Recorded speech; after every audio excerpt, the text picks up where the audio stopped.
Yes, people, welcome to Albert JTV meets Holly's Hotspurs. Collaboration time. World Cup 2022. But before we get into it with this preview show, let's smash the intro.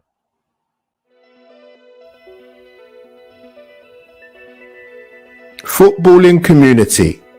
Club allegiances have been put aside. Joint collaboration time has reconvened. Albert JTV meets Holly's Hotspurs. 2022 World Cup preview show. Hashtag collaboration time.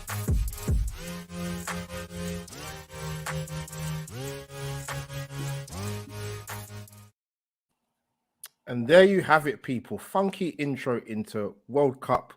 Winter World Cup, actually, people. Been a lot of talk over recent years and recent months, media-wise, player-wise, and everything else. But people, welcome to the World Cup preview show with my YouTube Tottenham wife, who we've allowed each other to be in each other's company just for this period of time. Tiny bit.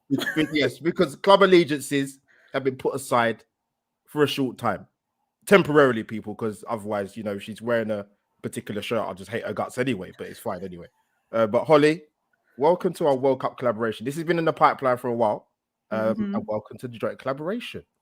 Nice, great. Like I say, I'm glad I'm talking about England in the World Cup tonight and not Tottenham and Arsenal, because I feel like they won't go down very well. But no, it's great to be back. Like we said, we've had this in the pipeline for a little while. Finally, when I sort my life out, we're good to go. So yeah, I'm excited for this one, Albert. I mean, I didn't want to bring that part up, but you've really done it for the viewers. I thought I might as well, get it out in the air. But yeah, Holly, I thought I'd do a favor and actually put your logo in, just above. So, like to share, and only for a little bit, because, you do support Spurs, so that's a problem. But people, obliterate the like button. Audio listeners, you will not be neglected ever, because you will hear me and Holly's dulcet tones from representing Southeast London and the seacoast of Portsmouth. Is it Portsmouth you live in, is it? Yes. Oh, right. I don't want to say Southampton, because I don't want to start a riot in the chat. Yeah, don't say that, please.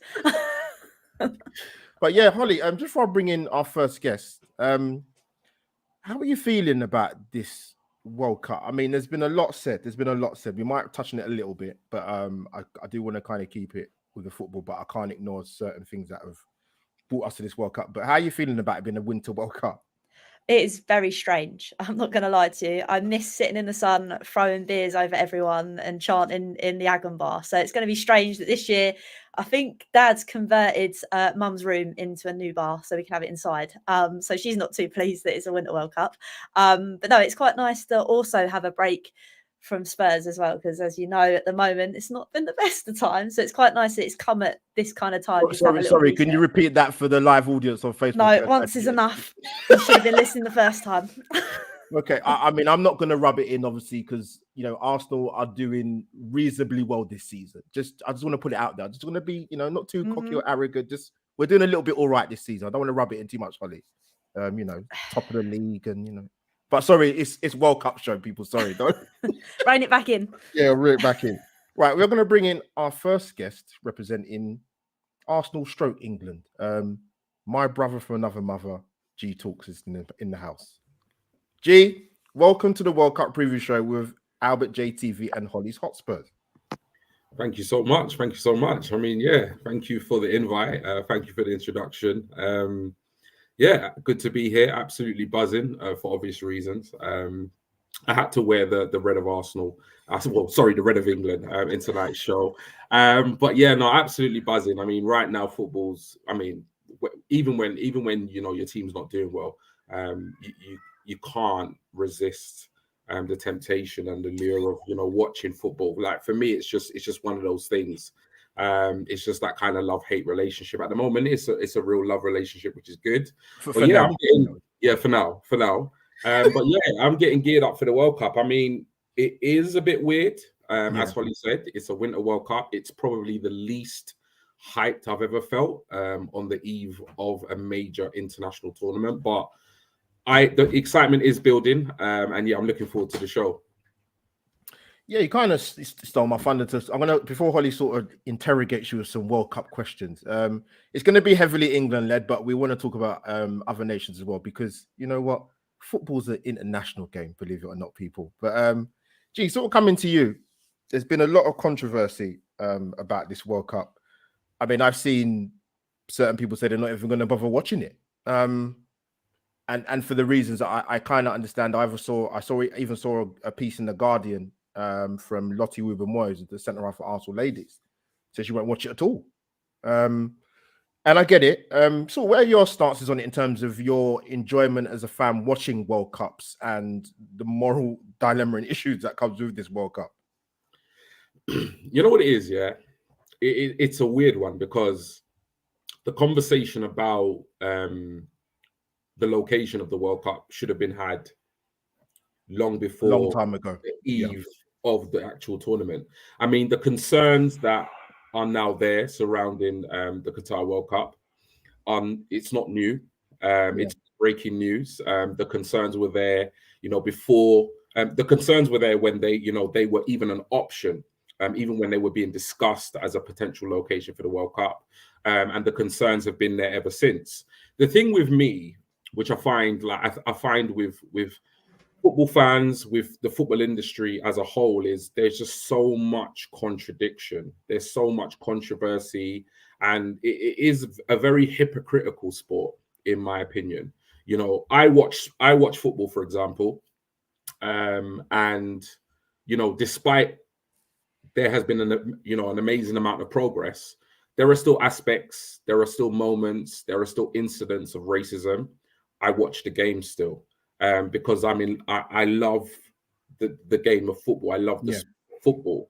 Being a coloured person, that doesn't prevent me from enjoying the sport, because for me that the sport is not it's not epitomized, or it's not generally kind of tarnished for me based on incidents and isolated incidents. And I just think, like, with regards like the location, if you were to actually delve into football as an industry, there is a lot of controversy. There is a lot of, there's a lot of kind of, morals and ethics that you can question in terms of the amount of money, in terms of the corruption, in terms of, just general kind of match fixing, etc. So I try my best to separate my love of the sport with my political views, or my morals, or my ethics, because I just think that in order to enjoy the sport, you kind of have to.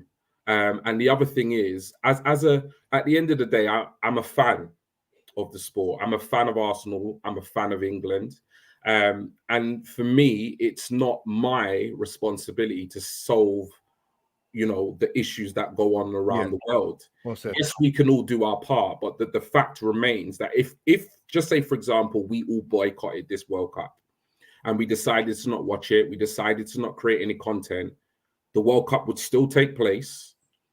Hundreds of millions, if not billions amount of pounds would still be generated. And our impact, us not watching the tournament is not going to impact it at all. So for me, it's not about us as fans actually being the ones, to take a stance and boycott the World Cup. It's basically the people that are in charge and the people that are responsible for these major tournaments. They are the decision makers, and it's up to them to make those decisions, in terms of like, where does their moral or their ethic compass sit?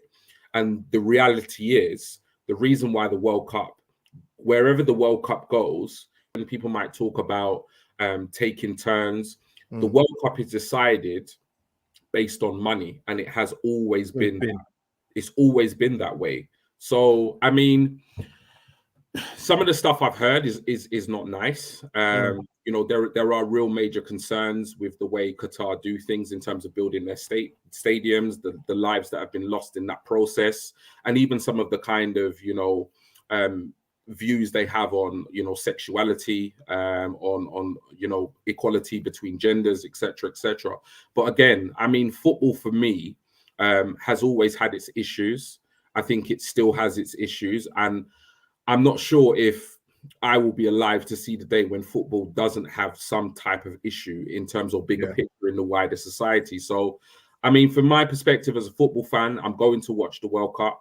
I'm going to enjoy it for the spectacle it is. I will always try and do my part. And when I say that, is how I choose to live my life. But unfortunately, I don't have the power, the influence, or the authority to actually resolve or improve the situation in Qatar. The people that do, unfortunately, are not taking any action. No, G, well said on that. I know I want to bring in Holly nicely because I know she'll probably want to change tact with some of the questions. So Holly, fire away to G Talks. So like all of us, we're obviously gonna enjoy the World Cup, like you said, G. But you being an Arsenal fan, I think it's only right if I ask you an Arsenal oriented question. So for you, who are you really looking out to be obviously the star man of the tournament that plays for Arsenal in that kind of sense? Who are you looking like? Good question. Okay, yeah, he's gonna go out there and he's gonna do something for me. I want to see him do well. Yeah, you know what it is? Yeah, I want all the Arsenal players to do well. The reality is probably only one of them will have many minutes at the tournament. So you know, when I'm looking at the Arsenal players, I'm looking at Saka, I'm looking at Ramsdale, I'm looking at Ben White. I think it's very unlikely that Ramsdale will get many minutes, if any, in this tournament. Shame, because I personally just feel like Southgate preference is Pickford. And to be fair, I can't really fault Pickford in terms of his performances in an England shirt. The only kind of issue that arises for me, it's about form, and it's about how the players play for their club. So I do think Ramsdale for me has a real chance, or he should have a real shot at the number one jersey for England. But I just can't see it happening. But I'd love to see Ramsdale have an impact. In terms of Ben White, I can't envision him choosing anybody else in that right back position. However, I'm just going to have to wait until I see the actual lineup and see if Ben White gets a nod. For me, if Ben White is not in that back four, back three, back five, whatever we choose, then, you know, I think for me personally, and I think for a lot of football fans, not just Arsenal fans, I think there will be quite a few raised eyebrows.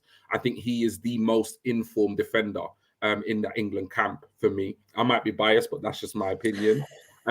So I think really and truly the player that I'm looking to really step up and have an amazing tournament is Saka. I think, you know, from the England games and seeing how, you know, Southgate, you know, selects him and picks him, chances are he's going to play. If you look at the last kind of major tournament we was in the Euros, he featured heavily. I just hope he plays him on the right. And I think if Southgate puts his faith in him, I think he's going to have a phenomenal tournament. I think Saka's come under a little bit of stick this season. Yes. Even sections of the Arsenal fans, you know, I had this. We had this thing rolling around in one of the Twitter groups about, you know, best player of the season, surprise package, underperformer, and I was really alarmed that quite a few Arsenal fans saw Saka as kind of underachieving or not doing as much as he should this season, which I just think is crazy. Like I look at the guy's stats, and in terms of like goal contributions, he's right up there with some of our top performers. And I think that's the thing about Saka. Like even when he's not having a good game, he seems to contribute. He seems to always either get a goal, get an assist, or even when he's not assisting and scoring, he works his socks off. And I think that's one of the reasons why he's done so well in both the Arsenal setup and the England setup, because what you have is a phenomenally gifted young man, but what you also have with that is just an amazing attitude and work ethic, which is quite rare. Usually with quite young, talented players, you can often see like poor attitude. You can see like, you know, a sense of kind of laziness or ego, but he just doesn't have that. He's so humble, he's so down to earth, he's so hardworking, and I think that's why he is so successful. So for me, the star man for England, from an Arsenal perspective, is going to be Saka. Star boy. That's fair enough. And considering I obviously don't like Arsenal, I quite like Saka in an England shirt. So sorry, say that last bit again, Holly. I'm not saying it again once it's enough. Saka's one of those players. It's like you can't not love him. Do you know what I mean? Yeah. You look at his little face, particularly when he's got his. I said this. It's true. It is true. It's very true. He's got his England shirt on. I honestly say that even if he played for Spurs, if I saw him in an England shirt, or when I see him in an England shirt, he's just such a likable kid, man. You can't not like the guy. That's why it really hurts me when people kind of heavily criticize him. He's still a baby, man, and he's. The other day I heard a stat. He's got more goal contributions in assists and goals than Grealish has in his Premier League career. Madness. That says it all. But yet he's underachieving. Yeah, it's crazy. Yeah, you're right with the Saka thing. I think they showed the stat when they was talking about Madison. I think I don't know if I got this right. I think it's from 2021 in terms Yeah. of goal contributions. I think Madison's top and Saka's Yeah. second or third. So listen, the stats don't lie. And if people don't believe the stats, I always say your set of eyes don't lie to you, Holly. Only when Saka's in an England shirt. Yeah, you're right. But G, coming back to you, obviously. Obviously, this is going to be heavily England led, but there are some real. I was going through some of the squads yesterday. Yeah, Jesus Christ, man. Even with the players injured and missing,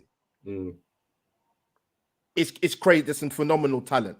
I mean, I'll give you one name. That for Belgium. I don't know how well he's done for Rennes this season. Is Jeremy Doku? Yeah, this guy's got some serious gas.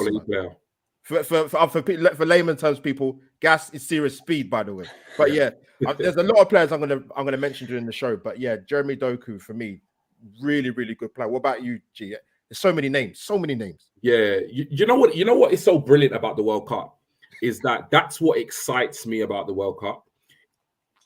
The beauty of it is that it's an opportunity for people to reignite their career on the world stage if they're in a bit of a lull, or their career is somewhat stagnated, or kind of reached a point and it's kind of stood still. But then also, you just know there are going to be a number of players that none of us have ever heard about that are going to make their name on the world stage, and we've seen it time and time again in previous major international tournaments. So I'm really excited about the unknown. In terms of what players are actually going to step up and really grab the tournament, by the scruff of its neck, and really make their name for themselves. But in terms of players that I'm interested in seeing, I mean, two players that Arsenal have been, and a lot of Premier League clubs have been linked with on and off, and they're kind of reported to eventually at some stage make the move to the Premier League. One is obviously Gakpo for Holland. Yes, good shout. Excuse me. I really want to see how he fares with the Netherlands. More so with the Netherlands than his side, PSV. He actually plays sometimes as a centre forward. So I would like to see how he does with his nation. The other one is Jonathan David. There's been a lot of talk about him as a forward. He's obviously going to be representing his nation, Canada. Bit of an unknown quantity as well in terms of on the world stage. So I think in terms of players, those are the two players for me that kind of come to mind, mainly because of obviously all the transfer noise that's been going on over the last couple of years. They're doing really well, respectively for both their clubs. And ultimately, this is the moment where, if they really want to get that big money move and obviously, see their career soar or progress further, this will be the stage to do it. So yeah, Gakpo for the Netherlands and Jonathan David for Canada, I'm going to be keeping a close eye on. Yeah, let me come to some other names. Give you a couple other names. I think he's done well. Actually, he plays within the Premier League, centre half, again for Belgium. Wout Faes. Yeah, I mean, Leicester. I don't know how they do it. That they recruit. Their recruitment is incredible, but he's been very, very good. And to be honest with you, I think one of Belgium's biggest problems is they've still got a very good squad, by the way. But defensively, that's the problem for me. I think Vertonghen's still in the squad. Alderweireld's still in the squad. Yeah. Thomas Meunier has always been a good fullback. I don't know how well he's done at Dortmund. But gee, any other players that sort of you're looking forward to seeing play? It is a tough one, in terms of like the players, like looking forward to seeing them play. I mean, I'm like I said, I'm more excited about the unknowns. Because like all World Cups, you go into them and you're looking at the Benzemas and the Harry Kanes, and also the likes of Mbappe's and so forth. But I mean, I am very interested to see how the French midfield fares. You've got the two youngsters in there. You've got Camavinga, he's a very good player. He's not getting well. I say he's not getting minutes week in, week out. He's getting minutes, but he's not necessarily always starting for Real Madrid. And there's another player as well that they signed. They've basically got the future of France's midfield. I always forget his name, how to say it. but they also signed him. Real Madrid signed him. Tukamani, is it? Tukamani, yeah. Nice. Yeah, it's going to be really interesting to see how they fare. Because I don't watch a lot of European football outside the Premier League. However, when you look at the French team, Pogba's going to be missing through injury. Kante is missing the World Cup through injury. And if those two players were fit, you'd put your money on it, your mortgage on it, that they would be starting for France. They're two very young players. They've got bags of potential, bags of ability, but it will be interesting to see if they start and how they do, because all of a sudden you're going from a very experienced, tried and tested, seasoned midfield to two relatively young players in that middle, but like I say, exceptionally gifted. So I'm really interested to see how those two play for France, because big pressure on France. France have got a phenomenal squad. Still got one. You can reel off the names. At the same time, they've got some awful injuries. King Pembe is injured. Kante's injured. Nkunku is injured. There's rumors that Benzema is not fully fit and he's actually on the treatment table as we speak. So, yeah, I'm really interested to see how the two young midfield maestros do for France. Okay, cool. Holly, come in and pick G's brain. We've got G for another few minutes. I was just going to say, I know you've spoken about obviously teams that you're thinking that are going to perform quite well. Is there any like kind of underdogs / dark horses you think that might emerge? You know what? Good question. Really good question. And you know what? I was looking at the draw, familiarizing myself with all the teams that were selected so far. And there are two teams. There are two teams for me that could potentially be a surprise package. One of them is the AFCON champion Senegal. And the reason why I say that is obviously, winning is a habit. They're out of all the African teams, I think, they are probably the strongest in terms of squad. They've got some really good Premier League players, the likes of Mendy, Koulibaly, Mane. You've also got to think about the conditions as well. It's going to be extremely hot. It's not going to favor some of the European counterparts. But them man from Senegal, they're going to be used to playing in those conditions, used to be playing in that heat. And I think they've got the sprinkle of talent, the sprinkle of quality that you need to potentially advance in that group. I mean, I would fancy their chances against all three of those teams. I don't think it's the most strongest Holland side you'll ever see on paper. And then also, I think it was Ecuador and Qatar in that group. And I mean, I know they are the hosts, but I don't expect them to advance past the group stages. So Senegal will be an interesting one, because I believe if England progress and Senegal progress, there's a very strong chance that we could meet them in the last 16. My only concern with Senegal is Mane's not fit. It's been released that it's likely that he's going to miss the first couple of games. So that is a major concern, because he is their main talisman. He is their big boy player. So that's going to be a concern. The only other team for me that I don't hear a lot of people talking about, but I do believe are going to cause some issues, is Serbia. If you look at Serbia's team, they got Mitrovic up top. They got Vlahovic up top. They've got Savic in the midfield. They have, again, quality sprinkled around that squad. It's a cup competition. If their players hit the ground, if they're in form, we've seen how dangerous Mitrovic has been in the Premier League this season. He is going to cause defenses an absolute nightmare. He's big, he's strong, he's an absolute nuisance. And they've got some other players. Their squad on the whole, some of their key kind of other quality players they have in the squad are aging. I say like they're kind of other side of 30. But I do believe, looking at all the squads, in terms of dark horses, I might go and I'm not a betting man, but I might go and put a little sneaky bet on the likes of Serbia and Senegal. They're my two dark horses for the tournament. People, you've heard it here first from Lord G Talks of Arsenal. G, thank you for gracing us with your presence. Tell the people where they can find you, my friend. No, thank you so much, man. It's an absolute pleasure coming on, man. And anytime you need me throughout the World Cup, just give me a shout, man. Just give me a shout. But yeah, no, thank you so much. I mean, to be honest, I'm on all the platforms. I'm not on TikTok because I'm too old for that. I leave that to my teenage children. I can't be doing all them dancing around videos. But yeah, you can catch me on Instagram. You can catch me on Twitter. G Talks Arsenal. And obviously, they're the two main platforms that I use. If you want to see me in action, more often, then obviously please hit up the Armory TV. That's the YouTube channel that I'm a member of. But yeah, hit me up on the socials. I'd love to interact with, Arsenal fans, Spurs fans, rival fans, whatever it is. Right now, I got. Are you sure about this? I'm ready. I got a big chest with top of the league, so I'm ready. Here we go. It lasted longer than I thought. It's fine. G, thank you. Thank you. People, smash the like button. Go and follow G Talks, as he said, with all the descriptions below.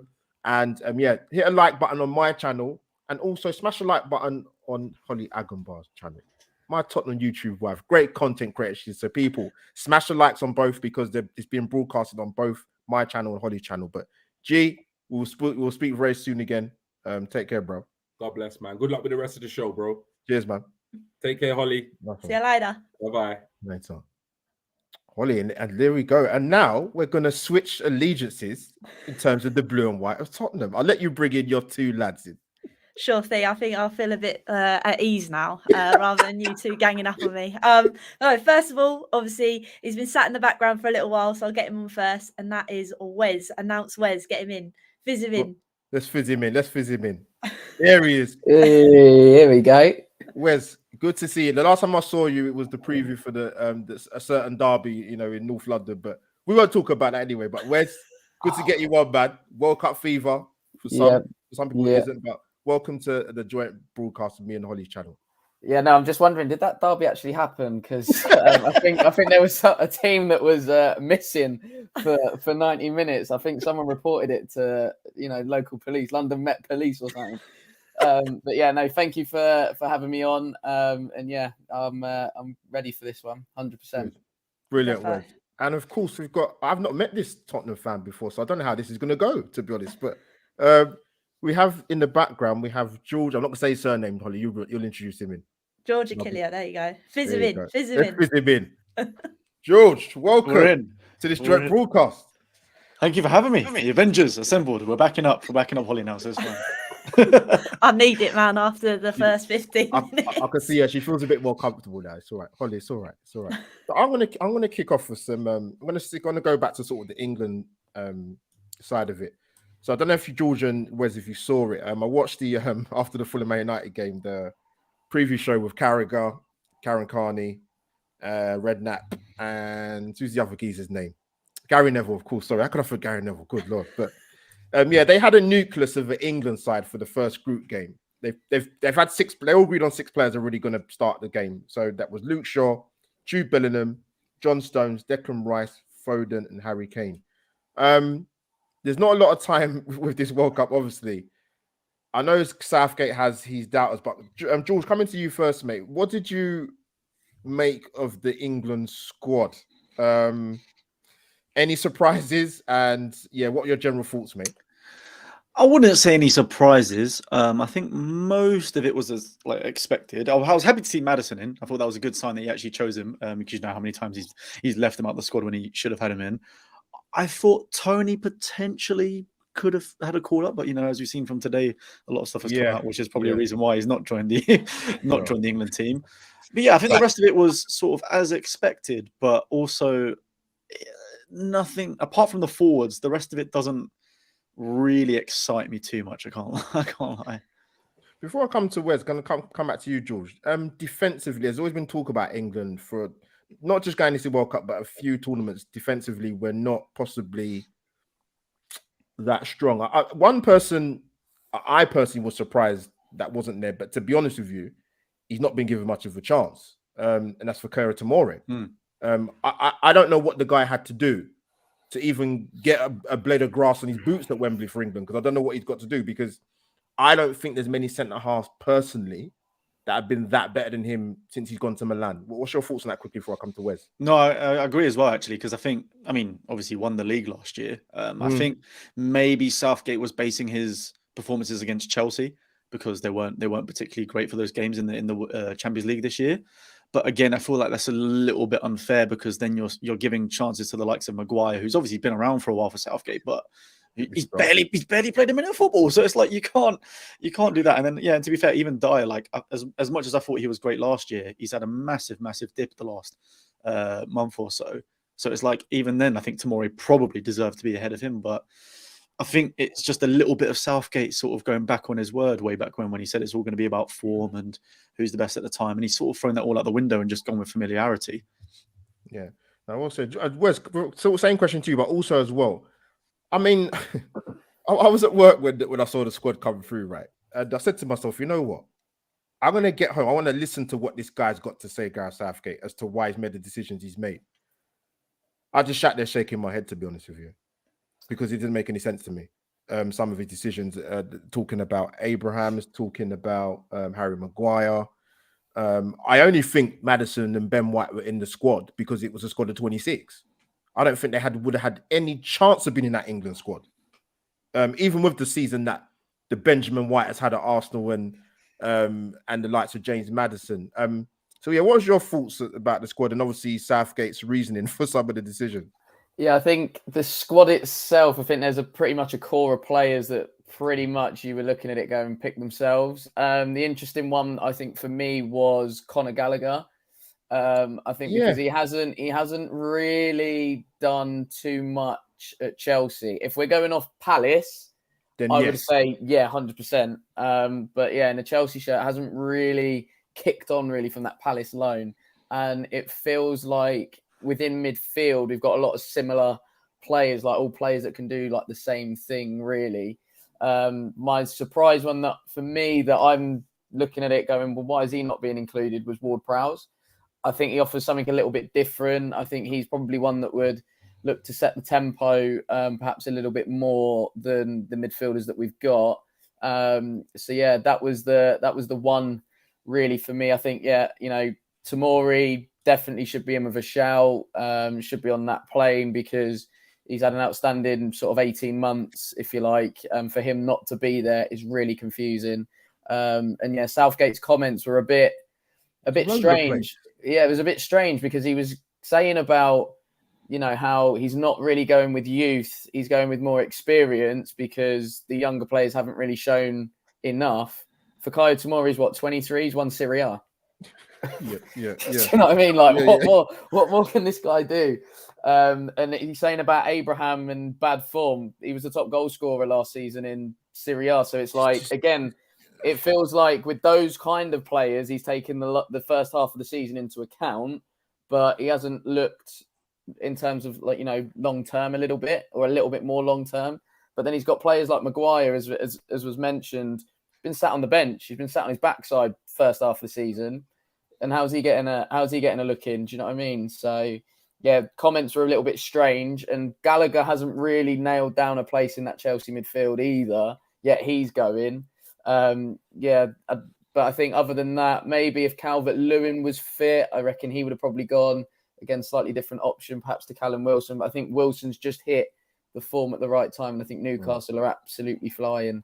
So it would have been strange, I think, if Pope and maybe Wilson weren't there. But I think pretty much other than that, it's, the squad, majority of it picked itself. Yeah, before I bring Holly, I told Holly, I'm going to come to you actually with a little bit of a side question before you interrogate your two Tottenham lads. But I listened to Southgate, right? And if I'm a midfield player, Wes is touching it with James Ward-Prowse. Whether you think he's a good player or not is irrelevant. As a midfield player, you must be thinking to yourself, hold on a minute. I've played more minutes than Calvin Phillips. Like myself, I'm talking about me, not James Ward-Prowse. And he's barely played any minutes. I think he played in the Carabao Cup game against Chelsea the other day. And he goes, you must, as an England player, you must think to yourself, you know what, under this manager, I haven't really got a chance. Like, what's your thoughts, Macaulay? Go on. I think he just goes with what he knows, doesn't he? He's got a little safety blanket of players that he calls his right-hand men, whether they're playing well or not. So, yeah, it's very strange. I feel like you've kind of all said in a sense that he's not really going on merit, so to speak. It's what he knows, and he's sticking to that. So I don't know if I don't want to say it, but I feel like if England don't do very well, I'm hoping that this is maybe the end of Southgate, just because I'm just fed up with it. He Well, doesn't. they gave him a contract, Holly, extension. Are you being serious? Yeah, they did. Hopefully they did. cancel it They after the did. World Cup if he doesn't do any good, because I'm just not down with Southgate ball, and especially if I see Harry Kane sitting deep again, which I know he kind of does at Tottenham recently, but it started with Southgate and it's continued. Holly, come in with your question for your two Tottenham lads. Yes, so because I've got you both, and I kind of did it with G, but flipped it on an Arsenal kind of thing, which didn't feel natural. George, I come to you first. I said to G about who he thought is Arsenal player of like the tournament, so to speak, who he's looking out for. Now, for England, I know we've got the likes of Kane and Dyer, but who would you say? I mean, it could be Kane, it could be Dyer. Who would you say is the person you're really looking like at to shine and do well at this tournament? I'm thinking Bentancur, only because I think Uruguay are a bit of a dark horse. Yeah, good they're the shout. team that I think, because him and Valverde in midfield are saucy. Valverde's been absolutely unbelievable for Real Madrid this season. I mean, he's been playing more right wing for them, play centre mid for Uruguay. But I think they're definitely like a dark horse to look out for. So I'm excited to see sort of what he does this tournament. I'd say he's probably the main Spurs one. Yeah, I like that. I rate that. He's the reason as well. So yeah, of course, sneak that one in. He saved us recently, so yeah, he has. Keep it coming. And Wes, I want to kind of change it a little bit, because obviously with Spurs, was a lot of talk about Romero, and I don't want to make it heavily about Romero, but obviously he was more concerned about playing for his country than he was for Tottenham. Do you think that's normally just a natural thing with a World Cup coming up? No, I think it's the fact he gets to play with Messi, to be fair, because if I had the opportunity to play alongside Lionel Messi, I'd do everything I can to make sure that I'm fit to play alongside him. But yeah, no, I think it's Conte has mentioned it, I think, in interviews, and it was almost like he didn't want to potentially, allow Romero or any other player to miss that opportunity should it be presented to them, because you don't know what's going to happen, say, in 4 years' time or anything like that. So it could be a once-in-a-lifetime kind of shot to play in a World Cup. You look at some of the players in the England squad, for example, that were in the last World Cup squad and that are absolutely nowhere near it. You look at somebody like Loftus-Cheek or a Lingard or a Dele, and you're going at that time, even like a Danny Rose, you're going, right, that last World Cup, they were, playing at a really good level, and now they are. Well, Danny Rose is released. Dele can't get in the team at Besiktas. Loftus-Cheek is in and out of the Chelsea team, and Lingard's griddying or whatever it's called at the City ground. Do you know what I mean? So yeah, he's still making pictures his dance floor. So it could be like I say, a once in a lifetime kind of opportunity. So I get it from the manager's perspective, because he's trying to look out for the person a little bit. But obviously, from a selfish point of view for your club, you want your best players to be available at all times, really. Definitely. No, good shout. Thank you, Holly, for bringing me in nicely. I mentioned this to G. Yeah, listen, the World Cup.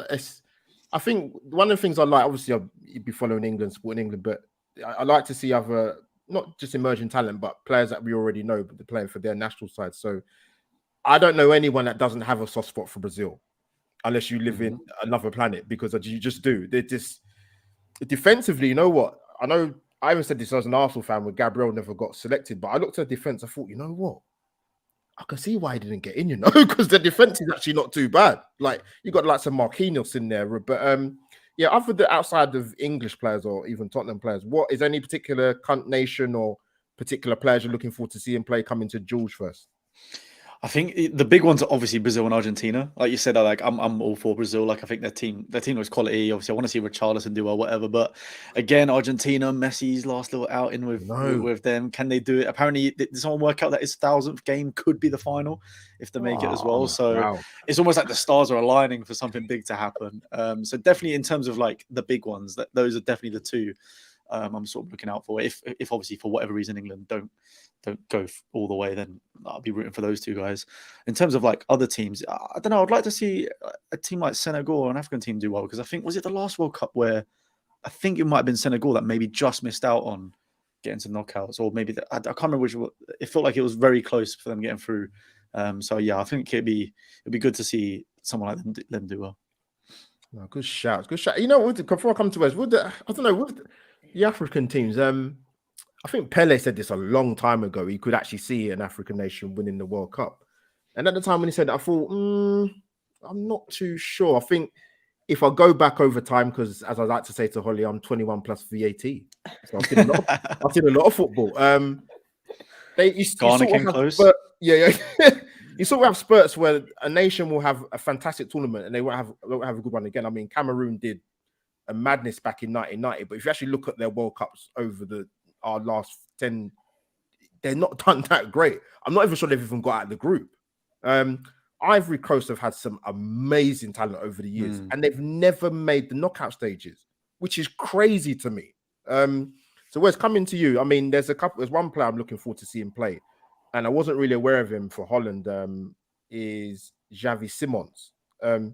Yeah. He barely has just got a call up for the under 21s, but Yeah. there was such a clamour for him. He's actually in the squad, which I'm not surprised. But anyway, you might have said him, but is anybody you're looking out for thinking, oh, he's a bit tasty or a good player? I mean, in terms of nations, the two I'm looking forward to is Holland. I've loved the Dutch kind of philosophy and things like that. And yeah, interesting to see what kind of goes on there. Obviously, Van Gaal is back. Yes. Squad's looking a bit interesting. I was a bit gutted to not see Ryan Gravenberch called up because he is an unbelievable midfield player. He didn't even make the squad. Wow. No, exactly. Well, I think the Bayern Munich move killed him a little bit because he hasn't been playing there at all. Yeah, I think that's what's done him there. But I also like USA for some reason. I like, they've got a different type of player coming through now. And I actually think if this World Cup perhaps doesn't go according to plan, then the next one that they host, they are very, very set for.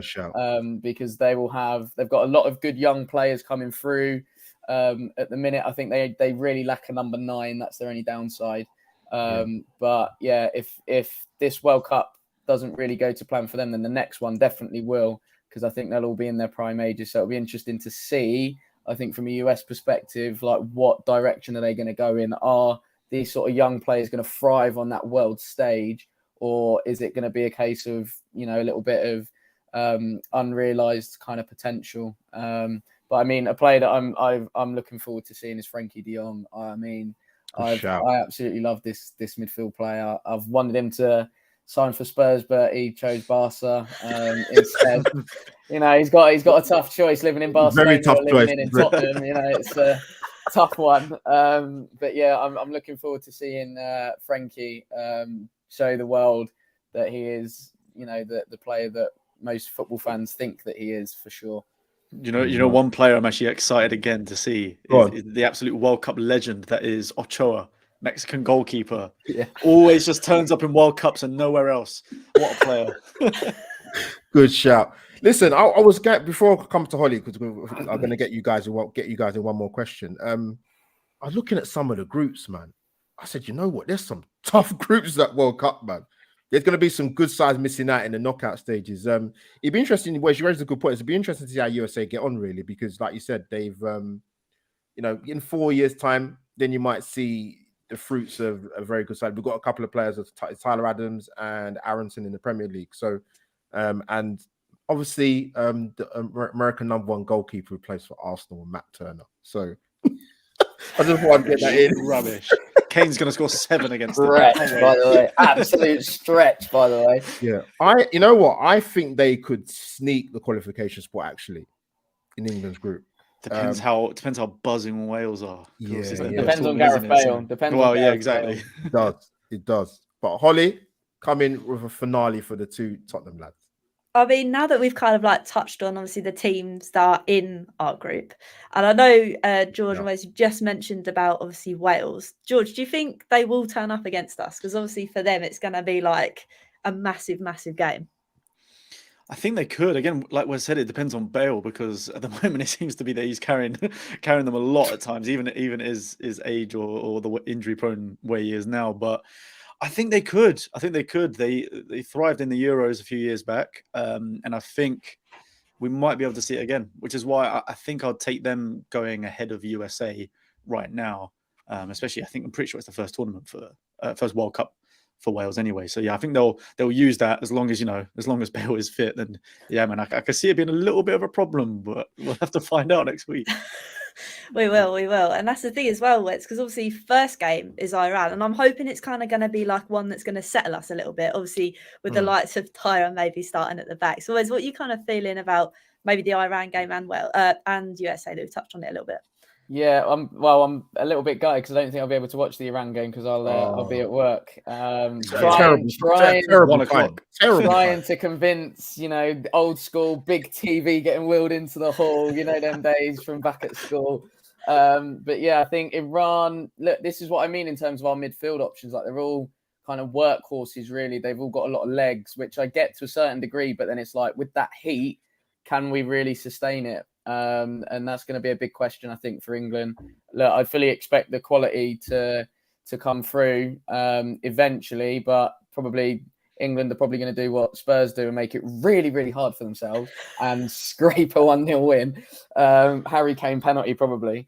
But yeah, and then I think moving into that Wales game, I think it's going to be a completely different game. I think I think it's going to be, obviously, it's a kind of battle of Britain, if you like, and I think we'll definitely see that on the pitch. I think it's going to be a tasty one. I think the USA one will be an interesting one again because they'll have a lot of energy. You look at someone like Weston McKennie who can cover every blade of grass, and him alongside Tyler Adams in that midfield is going to be a really good matchup, I think, against probably Declan Rice and whether that is Phillips or Bellingham or whoever. But I think England have got the quality really to do and get the job done. It's just a case of whether that quality shines through at the right times. And I think the Iran game should be very straightforward. Get the job done in the first sort of half, and then make changes second half.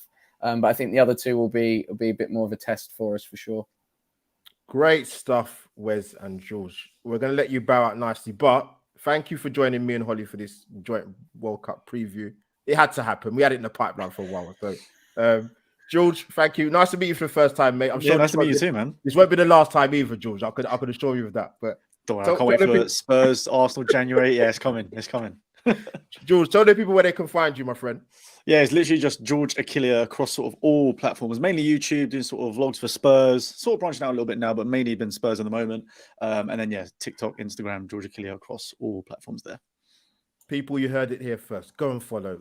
Keep it in the Arsenal. The football community. Football community. I was going to say. Hold on, what's he talking about? Come on, calm down, Albert, mate. Calm down, Albert. TV. Wes, good to see you again, bruv. Tell the people where they can find you, man. Thank you, man. Yeah, no, thanks, Uncle Albert.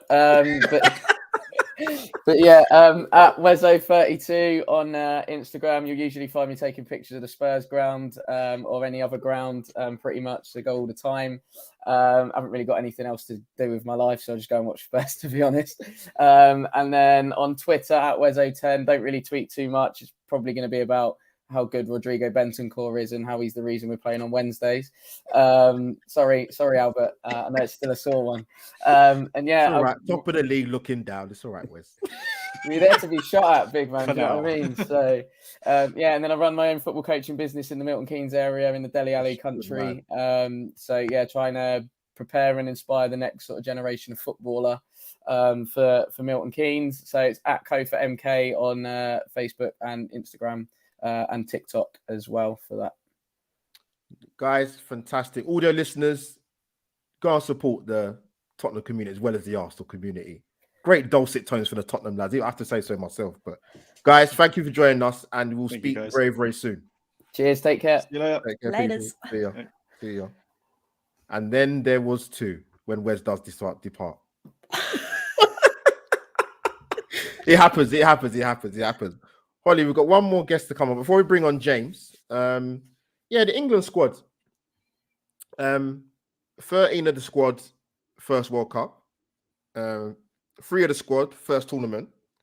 And average age of 26.4. With the England thing, right, I think if you'd had asked me a year ago how they're going to do in this World Cup, I would have probably been a little bit more positive.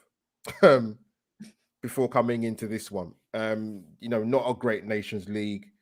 The last two games were against Italy and Germany.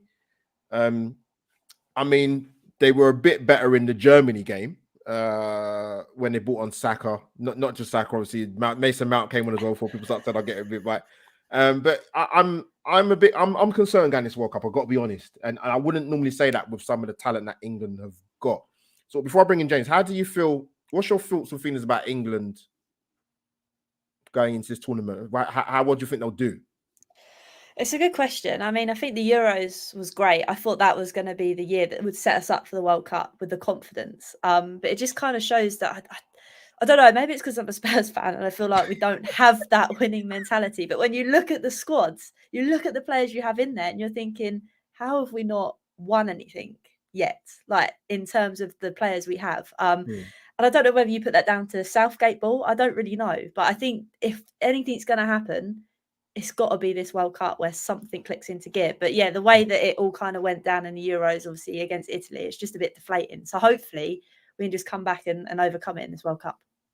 Right. Before I bring in our great points, Ollie. Before I bring in our final guest, the best looking man in Essex, this guy is, man. He's an Arsenal dude. He's my Arsenal brother. Let me bring him in. James L. Cool James. James. Hello. Welcome to World Cup preview, bro. I thought I'd break it up a bit and go for a Brazil jacket just to balance it out. I know you said it was a global game, so I was like, what have I got in the cupboard that isn't England related? And I've got a France 2002 World Cup shirt, but I was 10 at the time. That's not going to fit me now, Albert. That's not going to fit me now. So I was like, okay, I'll go for the old Adidas Brazil zip up. There you go. Vintage. James. Yeah, James, meet my YouTube Tottenham wife, Holly. Hello. Hello, Holly. How you doing? Nice to meet Nice. you. Not too bad. Likewise. But yeah, James, I'm glad to get you on, man. Big up to you, man. Oh, thank you. I appreciate it. Yeah. James, just talking off the back of what I said about Holly about England, I'm not I don't know what they're going to do if I'm being brutally honest. And that's just purely down to the manager. Yeah. Just him. It's not. There's talent in the squad. Listen, let me get it up on screen, James. There's talent in the squad. I think one of the England players. I could be biased to say Saka, but I won't because G's already said it. And listen, Nigerian star boy, the rest of it. There's one player I'm looking forward to seeing play, but I'm not sure if he's going to be released off the shackles, as they say. Is Jude Bellingham? But yeah, Yes. your thoughts. What do you make of your feelings about England going to this World Cup? And yeah. What's your feelings, man? Okay, Albert. I don't want to toot my own horn, but toot. The last World Cup, I predicted the winners. The last Euros, I predicted the winners. So I feel like I've got a bit of a run here. Oh God! Oh, here we go. Go on. In my heart of hearts, I believe that England will win this group with 7 points. Okay. We will beat Iran. We will draw with America because no one's mentioned it yet. That game's on Thanksgiving. You think the Americans are going to roll over and go on England, tickle my belly on Thanksgiving? No way. That's going to be tough. No way. That will be like the Scotland game in the Euros. I think we'll both score, but that's going to be a draw in my opinion. And then we're going to snake past the Welsh like we did in the Euros when Sturridge. That'll be a really close game, but somehow we'll score and we'll win that like 2-1 or something. We're going to beat Senegal because that's who I think we're going to get next. But then we get France and we're out, mate. Quarterfinals is France, and see you later. Southgate's out of a job. It was it's been nice, mate, but yeah, you can't be taking. What is it? All the chance. We've got Super Gareth Southgate, Stones at the back, Cody at the back, Dyer at the back, Maguire at the back, Trippier at the back, Saka in the back. It's. If he's watched Sterling play right wing back for Chelsea, he's probably gone, I can do that now. No, no. We can't have that happen. We can't have that happen. He's just be brave, Gareth. I mean, to be fair, if he thinks that if he doesn't get to at least the semis, he's not getting his new contract, just go for it. Just play the attacking football. Like you mentioned it earlier, there's so much going into this tournament that's made it somewhat tainted for a lot of people. And for me, it's very much like, especially in this current age and time, if you're really into, say, an actor or a singer, and then something comes out in their personal life, and you're just like, oh my God, and it really disappoints and upsets you. However, you can't separate how much you enjoyed that art. You'll still go back Yeah. and maybe listen to a song that person sang or watch that film that someone's in.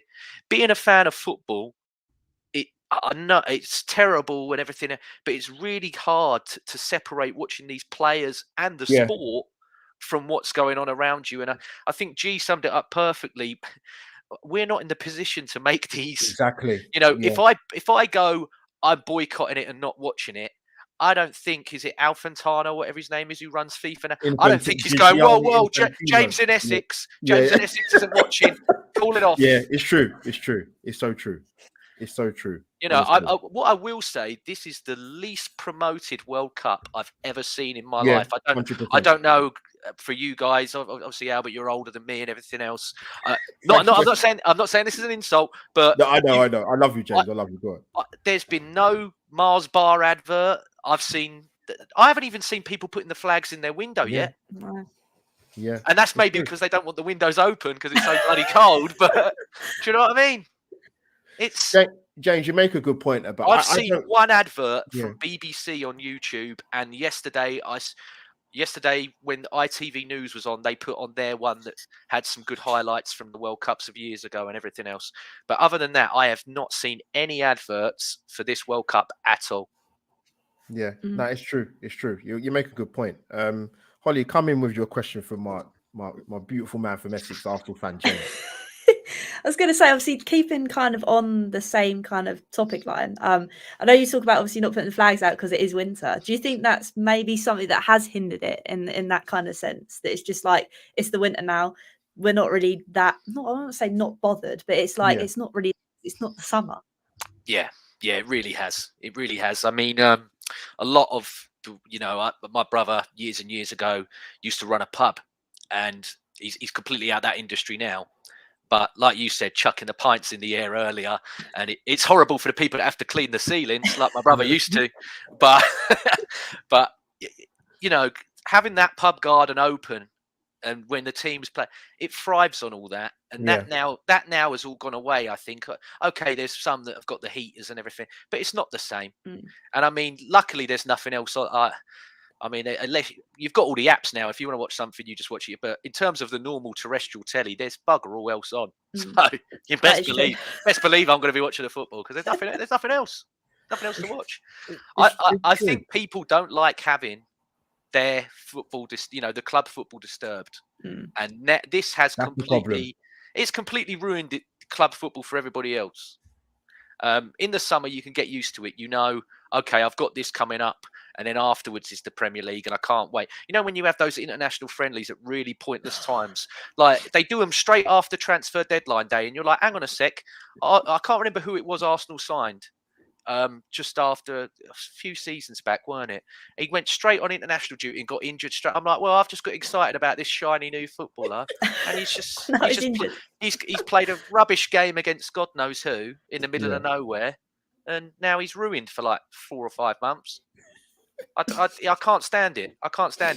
I hope everybody comes back fit and everything else, not just for Arsenal because we're top of the league. I mean it for everybody else's clubs because I like the Premier League to be as entertaining as possible. I like all the football to be as entertaining as possible. No, James, great stuff, man. And James, look, listen, I was saying before, I said to kind of all my guests, really, like obviously I'll be following England, but there's some games, there's some tough groups, man. I'm going to get up on screen. I'm going to sort of pose a question to you. Let me get the banner so you can see the whole thing. I mean, Group H, for example. James, that could be a toss of a coin. I mean, as much as people will say, Portugal, Ghana, Uruguay.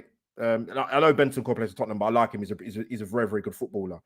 You know what? People know, I am of Nigerian origin, so if Ghana do come home early, I shan't be too disappointed because Thomas Partey will play left game and he'll come back probably all right. But James, look at some of them groups. There are some tasty groups there, man. What are you looking forward to, mate? Well, G mentioned it earlier. Funny enough, Group G, the one that bears his name. Tough.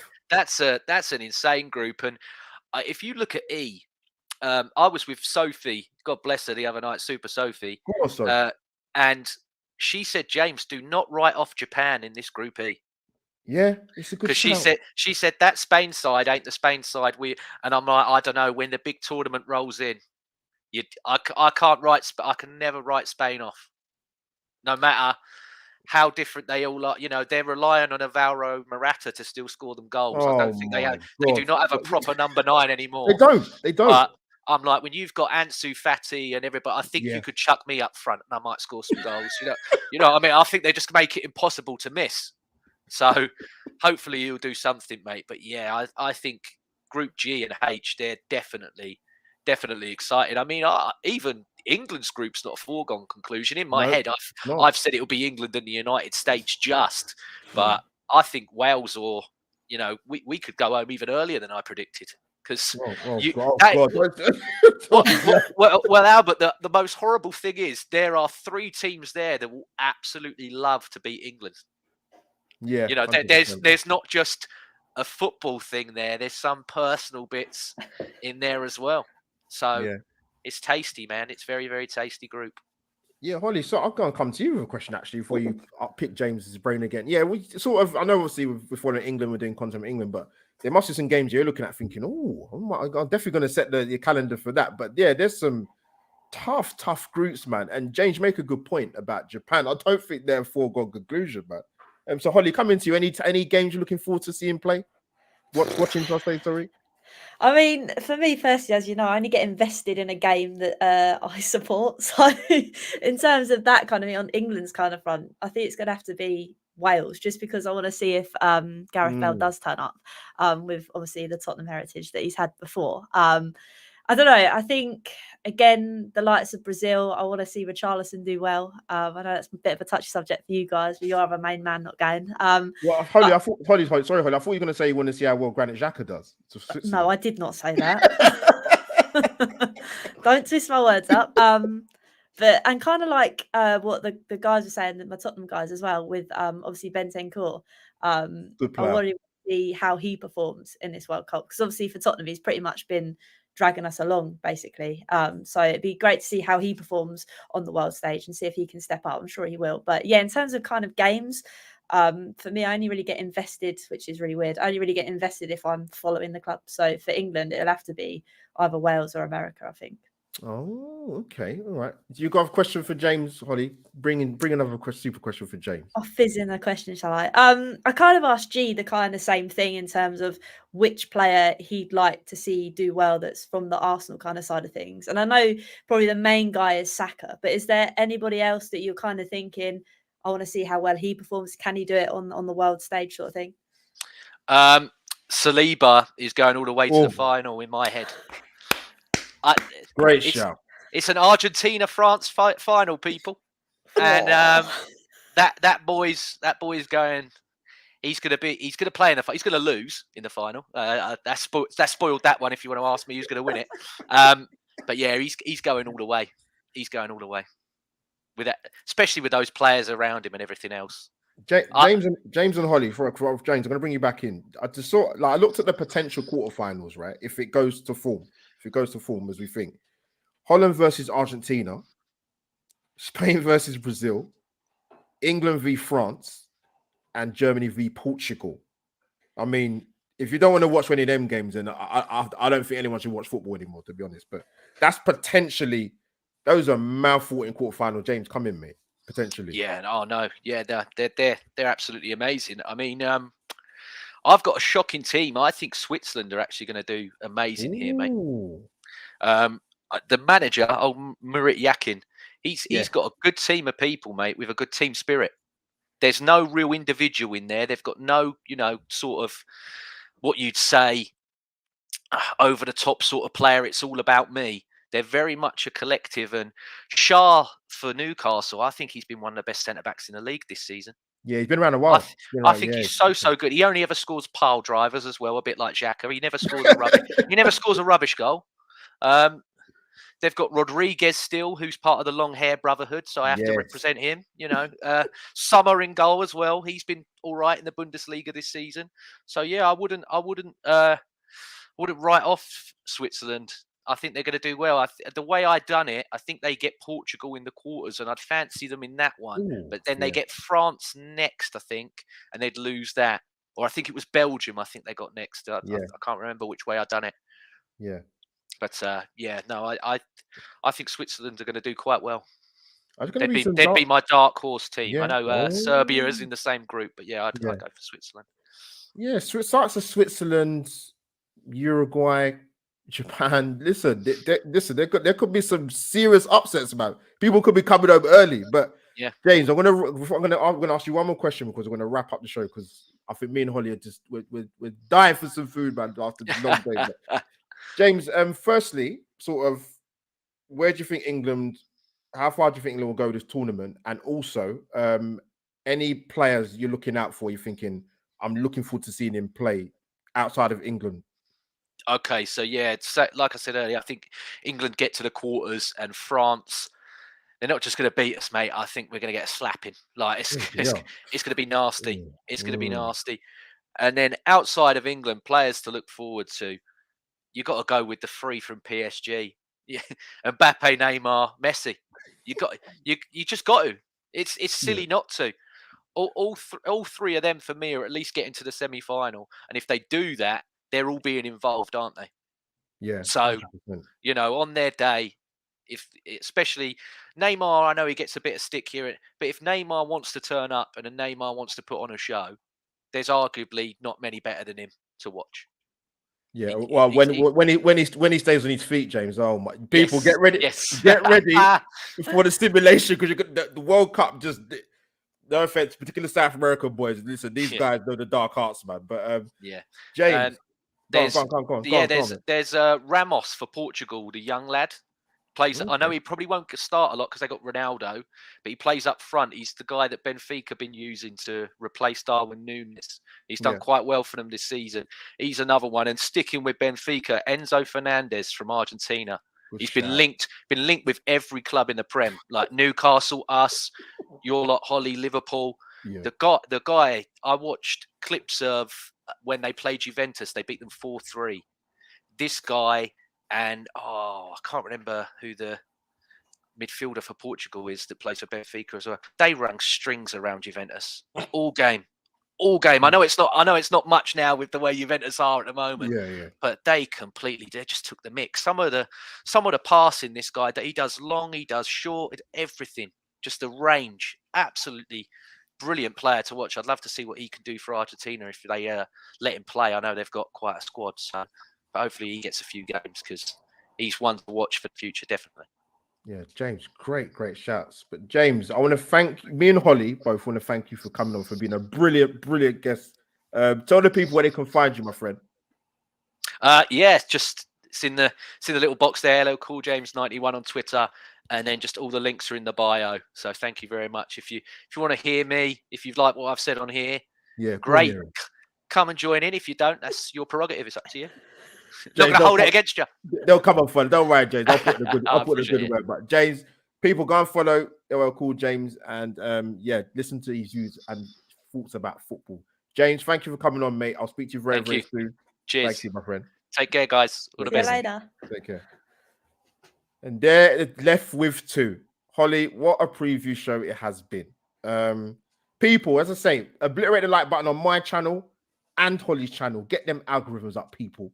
Like I said, all your listeners, this will go on my Spotify and Anchor, and you can hear both our dulcet tones and the amazing guests' dulcet tones as well. Not Dorset, people, dulcet tones.